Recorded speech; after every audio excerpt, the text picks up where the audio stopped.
بسم اللہ الرحمن الرحیم۔ بدر کے قیدیوں کے ساتھ مسلمانوں نے بہت ہی اچھا برتاؤ کیا تھا۔ مسلمان ان کو کھانا کھلاتے اور خود کھجور پر گزارا کر لیتے تھے۔ جن کے پاس کپڑے نہیں تھے ان کو کپڑے دیے گئے۔ قیدیوں میں ایک شخص سہیل بن عمرو پکڑا گیا تھا۔ یہ بڑا زور آور مقرر تھا، عام مجمع میں مسلمانوں کے خلاف تقریریں کرتا اور لوگوں کو بھڑکاتا تھا۔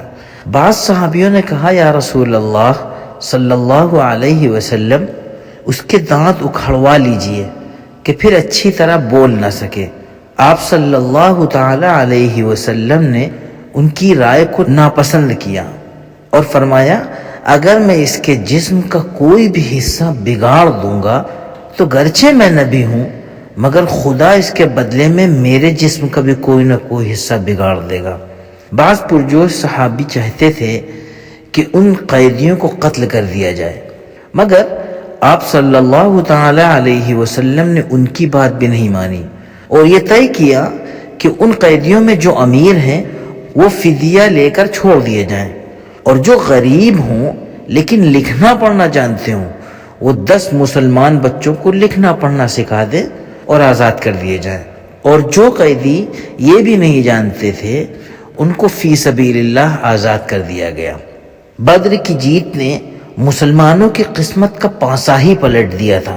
اب وہ صرف ایک دین اور ایک الہی نظام کے داعی نہ تھے بلکہ ایک اٹھتی ہوئی سیاسی قوت تھے جن کا مقصد نہ صرف عرب کی چھوٹی چھوٹی سینکڑوں بے نظام ریاستوں کی جگہ ایک مضبوط اور باقاعدہ حکومت کھڑی کرنا تھا بلکہ قیصر و کسریٰ کی ظالمانہ حکومت کو مٹا کر دنیا میں عدل اور انصاف اور برابری اور مساوات کی سلطنت قائم کرنا تھا۔ قریش کا جو زور تھا اور جو قوت تھی وہ مٹتی چلی جا رہی تھی۔ مکے کے اکثر رئیس مارے جا چکے تھے، ان کی جگہ اب سب کا قائد اور لیڈر ابو سفیان بنا ہوا تھا۔ بدر کی جنگ نے منافقین کے بھی دل دھڑکا دیے تھے، ان کو بھی پتہ چل گیا کہ اب ترازو کا کون سا پلڑا بھاری ہو رہا ہے۔ ادھر یہود بھی ہوشیار ہو گئے اور ان کو یہ ڈر ہونے لگا کہ اب جلد ہی اس ابھرتی ہوئی نئی طاقت کا سر نہ کچلا گیا تو ہمارا بھی کہیں ٹھکانہ نہیں ہوگا۔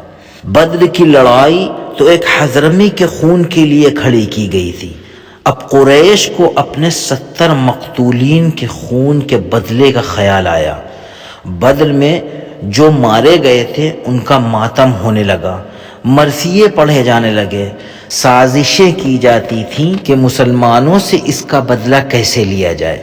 ابو سفیان نے جو اب مکے کا رئیس تھا قسم کھا رکھی تھی کہ جب تک وہ مسلمانوں سے اس کا بدلہ نہ لے لے گا دنیا کا کوئی لطف نہیں اٹھائے گا۔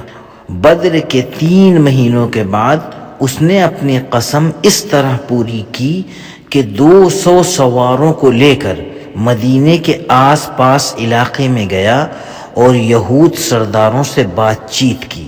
یہود نے اس کو مدینے پر حملہ کرنے کے خفیہ راز بتائے۔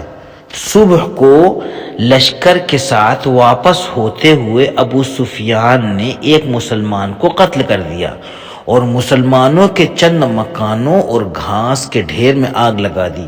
مسلمانوں کو خبر ہوئی تو وہ دوڑے مگر وہ نکل چکا تھا۔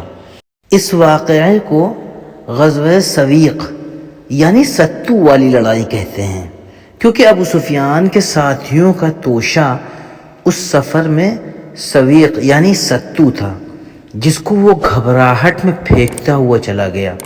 حضرت صلی اللہ تعالی علیہ وسلم کو ادھر سے اطمینان ہوا تو ایک گھریلو کام کے کرنے کا خیال آیا۔ یہ حضرت فاطمۃ الزہرا کے نکاح کی تقریب تھی اور اس کا مقصد بھی رسم و رواج کی اصلاح کرنا تھا۔ اس طرح کی مزید اسلامی معلوماتی ویڈیوز کے لیے آپ ہمارے چینل اسلامیات قطر کو سبسکرائب کر لیں اور بیل آئیکن کو دبا دیں تاکہ ویڈیو اپلوڈ ہوتے ہی آپ کو نوٹیفیکیشن مل جائے۔ جزاکم اللہ خیرا۔